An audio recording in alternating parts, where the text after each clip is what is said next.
नमस्कार दोस्तों, ocean network में आपका स्वागत है। मैं हूं ओमकार चौधरी। शनिवार को दो महत्वपूर्ण घटनाएं घटी हैं। एक, डोनाल्ड ट्रंप और यूक्रेन के राष्ट्रपति व्लादिमीर जेलेंस्की के बीच बातचीत हुई है और जिस समय ये बातचीत हुई, उस समय डोनाल्ड ट्रंप के बगल में एलन मस्क भी बैठे हुए थे। इनफैक्ट जब बातचीत हो रही थी ट्रंप और जेलेंस्की के बीच में, तो ट्रंप ने अपने फोन का माइक ओपन कर दिया और जो भी बातचीत हुई है वो मस्क ने भी सुनी है। जानकारी तो यहां तक मिल रही है कि मस्क ने भी करीब 5 से 7 मिनट तक जेलेंस्की से बातचीत की है। बातचीत का कोई विस्तृत ब्यौरा तो नहीं आया है, लेकिन ये जानकारी मिल रही है कि जेलेंस्की ने एलन मस्क को उनकी कंपनी स्टार लिंक की सेवाओं के लिए बधाई दी, धन्यवाद दिया और जो रिजल्ट आए हैं अमेरिका में राष्ट्रपति पद के, उसके लिए भी जेलेंस्की ने डोनाल्ड ट्रंप से कहा कि वो उनके साथ काम करने को तैयार हैं। दावा तो ये भी किया जा रहा है कि जेलेंस्की डोनाल्ड ट्रंप के कहने पर युद्ध समाप्त करने के लिए वार्ता की टेबल पर आने के लिए तैयार हो गए हैं। एक और डेवलपमेंट हुआ है। राष्ट्रपति पुतिन, रूस के राष्ट्रपति ने ये कहा है कि अगर डोनाल्ड ट्रंप की तरफ से उनके पास फोन कॉल आती है तो वो उनसे बातचीत जरूर करेंगे। इससे पहले ये सूचनाएं आ रही थी, ये खबरें आ रही थी कि रूस के राष्ट्रपति ने डोनाल्ड ट्रंप को दूसरी बार राष्ट्रपति चुने जाने के बाद से अभी तक बधाई नहीं भेजी है। किसी तरह का कोई मैसेज नहीं भेजा है। लेकिन कल ये काम भी हो गया और अब राष्ट्रपति पुतिन के करीबियों ने ये भी कहा है कि यदि डोनाल्ड ट्रंप का फोन कॉल आता है तो पुतिन उनसे बातचीत करेंगे। ये किसी से अब दबा छिपा नहीं है। डोनाल्ड ट्रंप कह चुके हैं, पहले ही कह चुके हैं, अपने चुनाव अभियान के दौरान कह चुके हैं कि ये दोनों युद्ध, यानी रूस और यूक्रेन का युद्ध, मुझे बंद कराना है, हर हालत में बंद कराना है। कैसे होगा, किन शर्तों पर होगा, ये देखने वाली बात है, लेकिन वो कह रहे हैं कि मुझे ये बंद कराना है। दूसरा, उन्होंने हमास को भी ये चेतावनी दे रखी है कि उनके शपथ ग्रहण से पहले, यानी 20 जनवरी से पहले, वो इज़राइल के जो बंधक उनके पास हैं, उनको रिहा कर दे, वरना उसके बाद जो कुछ होगा और वो जो कार्रवाई करेंगे, यानी अमेरिका जो कार्रवाई करेगा उनके खिलाफ, वो बहुत बड़ी कीमत चुकाएंगे। यानी सब धुआं-धुआं कर दिया जाएगा। अगर सीधी भाषा में कहें तो भुस भर दिया जाएगा।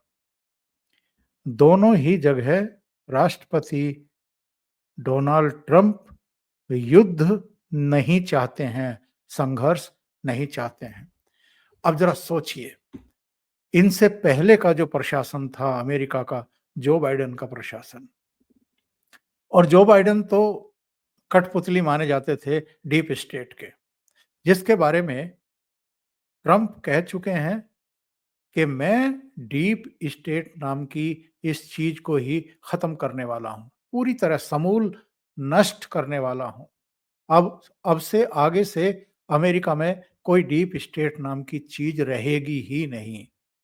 और डीप स्टेट के बारे में ये कहा जाता है कि चाहे बांग्लादेश में शेख हसीना सरकार का तख्ता पलट हो, चाहे ये मिडल ईस्ट में जो कुछ हो रहा हो वो हो, या नेटो के देशों को एक तरीके से ढाल बना करके रूस और यूक्रेन के बीच में युद्ध कराना हो, या भारत की चौतरफा घेरेबंदी करानी हो, इस सब के पीछे डीप स्टेट है। तो डोनाल्ड ट्रंप जो हैं वो डीप स्टेट को भी खत्म करने वाले हैं। ये जो मैंने आपको घटनाएं बताई हैं, इससे हमें क्या संदेश और संकेत मिलते हैं?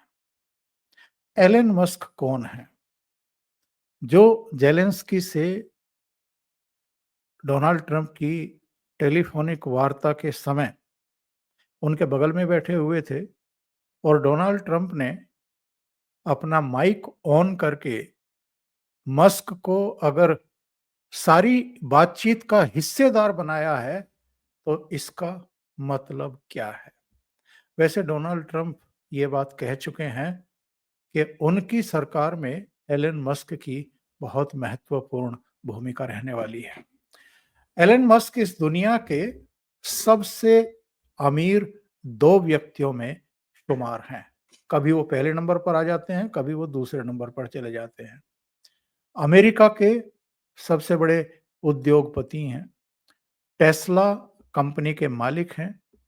इसके अलावा स्टारलिंक और उनके 6000 से ज़्यादा सैटेलाइट इस समय आकाश में हैं, जो बहुत सारे देशों को तेज स्पीड का अबाधित इंटरनेट उपलब्ध करा रहे हैं।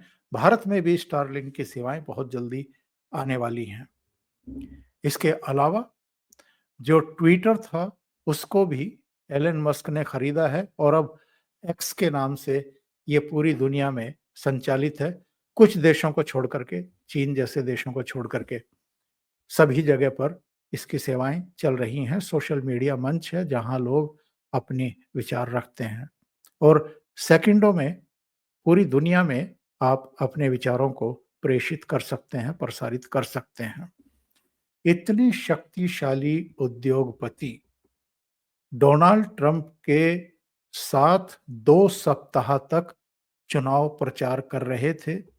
उन्होंने अपनी पूरी ताकत लगा दी डेमोक्रेट्स को हराने में और डोनाल्ड ट्रंप को जिताने में। उन्होंने अरबों रुपया खर्च किया है ताकि डोनाल्ड ट्रंप की फिर से अमेरिका में राष्ट्रपति पद पर वापसी हो जाए।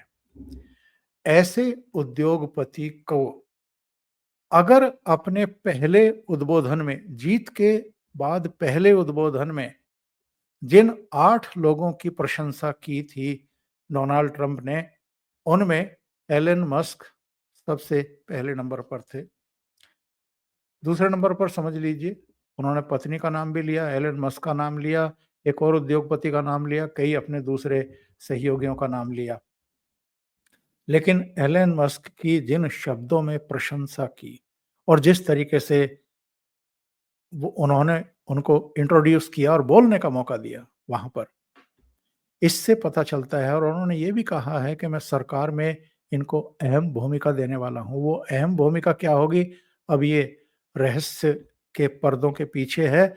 लेकिन जिस तरीके से ज़ेलेंस्की से बातचीत के समय वो उनके बराबर में बैठे, माइक ओपन करके उनको पूरी बातचीत सुनने का मौका दिया गया, बल्कि फ़ोन उनके हाथ में देकर के उनको ज़ेलेंस्की से बातचीत करने का मौका भी दिया। 5-7 मिनट की उनकी भी बातचीत हुई। इससे क्या संदेश और संकेत मिलता है?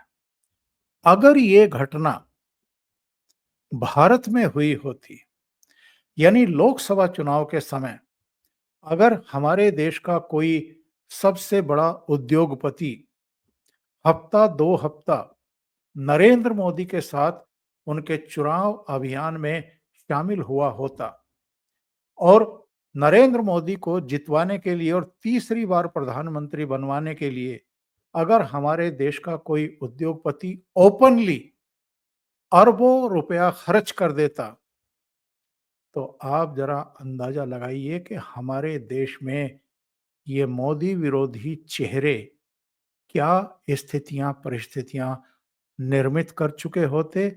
हमारे यहाँ की कोर्ट्स अब तक उसकी सुनवाई के लिए वकीलों की फौज के दर्शन कर चुकी होती, समन जारी हो चुके होते, सुनवाई की प्रक्रिया शुरू हो चुकी होती, लोकसभा चुनाव के नतीजे होल्ड पर रखवा दिए जाते, चुनाव आयोग को फटकार लगा दी जाती, नरेंद्र मोदी को बदनाम कर दिया जाता कि ये तो उद्योगपतियों के हाथों में खेल रहे हैं, ये तो गरीब विरोधी हैं, ये तो मजदूर विरोधी हैं, ये तो ओबीसी विरोधी हैं, दलित विरोधी हैं, महिलाओं के विरोधी हैं, ये तो उद्योगपतियों के हाथों में खेल रहे हैं। एक बवाल खड़ा कर दिया जाता। तो डोनाल्ड ट्रंप वैसे तो राष्ट्रपति का पद 20 जनवरी को संभालने वाले हैं, लेकिन इससे पहले ही वो किस-किस को सबक सिखा चुके हैं, एलन मस्क को अपने बराबर में बैठा करके और उनको अपने चुनाव प्रचार में शामिल करके, हिस्सेदार बना करके और खुले मंच से मीडिया के कैमरों के सामने, अंतर्राष्ट्रीय मीडिया के कैमरों के सामने एलन मस्क की भूरी-भूरी प्रशंसा करके इन्हीं राहुल गांधी को सबक सिखा चुके हैं। मोदी विरोधी राजनीतिक दलों के उन नेताओं को भी सबक सिखा चुके हैं, जो डर्टी पॉलिटिक्स करते हुए निम्न स्तर पर उतर आते हैं और गाली-गलौज की भाषा जो है, वो नरेंद्र मोदी जैसे नेता के बारे में इस्तेमाल करते रहते हैं। जो बाइडेन दूसरी घटना ये कि जो बाइडेन ने 13 नवंबर को डोनाल्ड ट्रंप को ओवल ऑफिस में आमंत्रित कर लिया है। यानी अभी 6 नवंबर को रिजल्ट आ रहे हैं। 6 नवंबर के बाद से ही डोनाल्ड ट्रंप अभी उनके शपथ ग्रहण में आप समझ लीजिए कि 65 से 70 दिन हैं, लेकिन उससे पहले ही वो पूरी तरह सक्रिय भी हो चुके हैं। सबसे पहली फ़ोन कॉल नरेंद्र मोदी की उनके पास पहुंची थी। दोनों नेताओं के बीच में बातचीत हुई है। इसके बाद वो विश्व के जिन नेताओं के फ़ोन पहुंच रहे हैं, उनसे बातचीत कर रहे हैं। ज़ेलेंस्की से बातचीत उसी क्रम का हिस्सा है। अब जो बाइडेन ने यानी वर्तमान राष्ट्रपति ने जो जाने वाले हैं ओवल दफ्तर से बाहर और जो आने वाले हैं, उन चुने हुए राष्ट्रपति को 13 नवंबर को आमंत्रित किया है। अमेरिकी समय के हिसाब से 11 बजे इन दोनों की मुलाकात होने वाली है। इस मुलाकात में जानकारी ये मिल रही है कि साहब सत्ता के हस्तांतरण के तरीकों पर बातचीत होने वाली है। लेकिन वहाँ के संविधान के हिसाब से 20 जनवरी को सत्ता का हस्तांतरण होता है, यानी नए राष्ट्रपति अपना कार्यभार संभालते हैं। पुराने राष्ट्रपति, निवर्तमान राष्ट्रपति बाहर जाते हैं। प्रक्रिया यही है। थोड़ा बहुत जो डीप स्टेट के बारे में डोनाल्ड ट्रंप ने कहा है या कुछ दूसरी बातें कही हैं इस बीच, और जो बाइडेन और डोनाल्ड ट्रंप के बीच में रिश्ते रहे हैं, बहुत ही खराब रिश्ते रहे हैं। डोनाल्ड ट्रंप को इन लोगों ने अदालत के ज़रिए, कानून के ज़रिए कई मामलों में फँसाया, यहाँ तक कि गिरफ्तार तक कराया, उन पर मुकदमे चलवाए।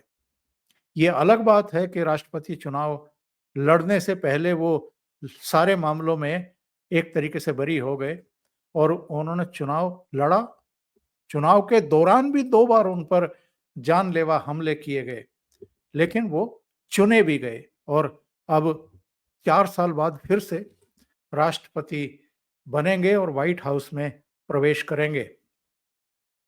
तो जो बाइडेन उनको बुला करके किसी भी तरह की अटकलबाजी को विराम देना चाहते हैं और जो अमेरिका की जनता का जनादेश आया है, जो इच्छा उन्होंने व्यक्त की है, उसका भी एक तरीके से सम्मान उन्होंने किया है कि जल्दी से जल्दी उनको आमंत्रित किया जाए और सारी जो इन्फॉर्मेशन जो बाइडेन सरकार के पास है, उससे भी उनको अवगत कराया जाए।